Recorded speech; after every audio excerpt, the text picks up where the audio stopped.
আসসালামু আলাইকুম। এখন দেখবেন সংবাদ শিরোনাম। দেশের পথে তারেক রহমান, সাথে আছেন স্ত্রী কন্যা ছাড়াও দলের প্রবাসী নেতারা। আজ বেলা 12টার দিকে পৌঁছানোর কথা ঢাকায়। তারেক রহমানকে অভ্যর্থনা জানানোর অপেক্ষায় রাজধানীর ৩০০ ফিটে নেতাকর্মী সমর্থকদের ঢল। শীত উপেক্ষা করে রাতভর বাঁধ ভাঙা উচ্ছ্বাস। নতুন প্রজন্মের প্রত্যাশা পূরণ আর রাজনৈতিক ভাষা বুঝতে পারাই তারেক রহমানের সামনে বড় চ্যালেঞ্জ বলছেন বিশ্লেষকরা। দলের ভেতরে মানসিকতা বদলানোর তাগিদ। এতক্ষণ শুনছিলেন সংবাদ শিরোনাম, এখন দেখবেন বিস্তারিত। বাংলাদেশ সময় বৃহস্পতিবার রাত 12:30টার দিকে সপরিবারে দেশের উদ্দেশ্যে লন্ডন ছাড়েন বিএনপির ভারপ্রাপ্ত চেয়ারম্যান তারেক রহমান। তাকে বহনকারী বাংলাদেশ বিমানের ড্রিম লাইনার BG-202 ফ্লাইট লন্ডনের হিথ্রো বিমানবন্দর থেকে রওনা দিয়েছে। তার সাথে রয়েছেন স্ত্রী ডক্টর জুবাইদা রহমান, মেয়ে ব্যারিস্টার জাইমা রহমান। এছাড়াও ফ্লাইটটিতে ঢাকায় আসবেন বিএনপির প্রবাসী নেতাকর্মীরাও। বাংলাদেশ সময় রাত 10:15 সপরিবারে লন্ডনের হিথ্রো বিমানবন্দরে পৌঁছান বিএনপির ভারপ্রাপ্ত চেয়ারম্যান তারেক রহমান। তারেক রহমানের সাথে আছেন স্ত্রী ডাক্তার জুবাইদা রহমান, মেয়ে ব্যারিস্টার জাইমা রহমান।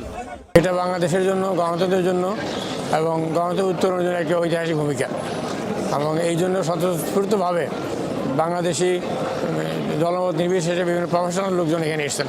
আজকে প্রমাণ করে দিয়েছে তারেক জিয়া বাংলাদেশে বীরের বেঁচে যাচ্ছে। বাংলাদেশ সময় রাত 12:30 ঢাকার উদ্দেশ্যে হিথ্রো বিমানবন্দর ছেড়েছে তারেক রহমানকে বহনকারী বাংলাদেশ বিমানের ড্রিমলাইনার BG-202 ফ্লাইটটি। বিজনেস ক্লাসে বিএনপির ভারপ্রাপ্ত চেয়ারম্যানের সফরসঙ্গী হিসেবে আরও রয়েছেন বিশেষ সহকারী আব্দুর রহমান সানি, প্রেস উইংয়ের সদস্য সালেহ শিবলি ও জিয়াউর রহমান ফাউন্ডেশন ইউরোপ শাখার সমন্বয়ক কামাল উদ্দিন। এছাড়াও যুক্তরাজ্য বিএনপির সদস্য সচিব খসরুজ্জামান খসরু সহ ইউরোপের বিভিন্ন দেশে বসবাসরত বিএনপির নেতারা নিজ উদ্যোগে একই ফ্লাইটে বাংলাদেশে আসছেন। আমাদের আব্দুর রহমান সানি ভাই, আমাদের প্রান্তীয় নেতা জনাব তারেক রহমান সাহেবের একান্ত সহকারী জনাব ইঞ্জিনিয়ার সানি ভাই যাচ্ছে। আমরা খুবই ভালো লাগতেছে। 5 তারিখের পরে আমি যাই না, এই জন্যই সবসময় বক্তব্য আমরা দিয়েছি লিডারকে সাথে নিয়ে বাংলাদেশে যাব। 5 তারিখের পর চিন্তা করলাম যে যেহেতু সবসময় আমরা বলছি ওনাকে সাথে নিয়ে যাবো, কেমনে যার জন্য যাই না, আজকে ওনার সাথে যাচ্ছি। খুবই ভালো লাগতেছে। শুধু আমি না, যারা এই সফর সঙ্গে হয়েছে সবাই খুবই খুশি, খুবই আনন্দিত। বৃহস্পতিবার বেলা 11:50 তারেক রহমানের ঢাকায় পৌঁছানোর কথা রয়েছে। পরে 300 ফিট এলাকায় অভ্যর্থনা অনুষ্ঠানে অংশ নেবেন তিনি। বিএনপির ভারপ্রাপ্ত চেয়ারম্যান তারেক রহমানকে রাজধানীর 300 ফিট সড়কে সংবর্ধনা জানানো হয়। তিল ঠাই আর নাহিরে ব্যাপারটি একেবারে এরকমটি হয়ে দাঁড়িয়েছে। এখানে দাঁড়ানোর মতো অবস্থা নেই। এত বিপুল সংখ্যক নেতাকর্মীর সমাগম ইতিমধ্যেই ঘটে গিয়েছে।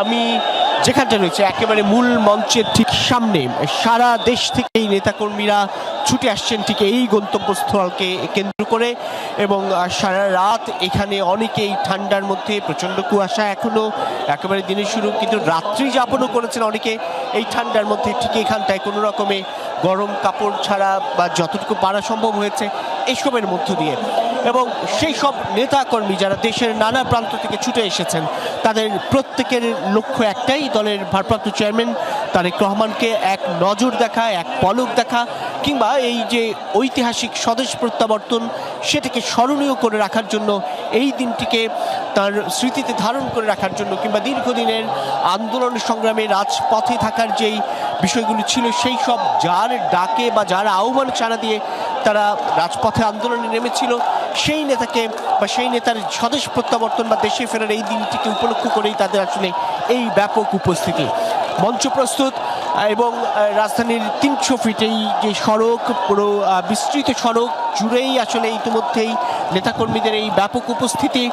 বিভিন্ন যানবাহনের জন্য যদিও সুনির্দিষ্ট করে রাজধানীর বিভিন্ন প্রবেশ মুখগুলোতে পার্কিংয়ের এরিয়া স্থাপন করা হয়েছিল, কিন্তু এরপরেও যেগুলো রাতে প্রবেশ করে ফেলেছে সেই সব যানবাহনগুলো আসলে ইতিমধ্যেই কিন্তু এই রাজধানীর 300 ফুটের প্রবেশ মুখগুলোতে বা সড়কের বিভিন্ন জায়গায় অবস্থান নিয়ে আছে, যার ফলে এই পথে অন্যান্য দূর দূরান্ত থেকে আসা নেতাকর্মীরা যানবাহন নিয়ে আসার কোনো সুযোগই নেই।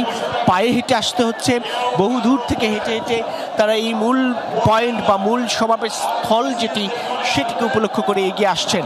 এবং নেতাকর্মীরা যেটি বলছিলাম যে গতকাল রাত থেকেই বা গত দুদিন ধরেই আসলে আসতে শুরু করেছেন রাজধানীতে, এবং গতকাল রাত থেকে এই পূর্বাঞ্চলে উন্মুক্ত স্থান, এটি যদি বলতে চাই যে এটি আসলেই উন্মুক্ত স্থান, এখানে তুলনামূলক অর্থে ঠান্ডাটাও বেশি এবং এখনো অস্পষ্ট সবকিছু, কেননা যেহেতু খোলামেলা জায়গা সে কারণে এখানে একেবারেই কুয়াশাচ্ছন্ন পরিবেশ, শীতল হাওয়া, এর মধ্যে কিন্তু তারা অবস্থান নিয়ে আছেন এবং বারবার মাইক্রোফোনে দলের প্রচার সম্পাদক সুলতান সালাউদ্দিন টুকু নির্দেশনা দিচ্ছেন যেন এই সড়কে অবস্থান নিয়ে থাকা বাসগুলো এখান থেকে সরিয়ে নেওয়া হয়, কেননা এগুলো না সরালে নেতাকর্মীদের অবস্থান করাটাও আসলে একটু বেশ কষ্টকর হয়ে পড়ে।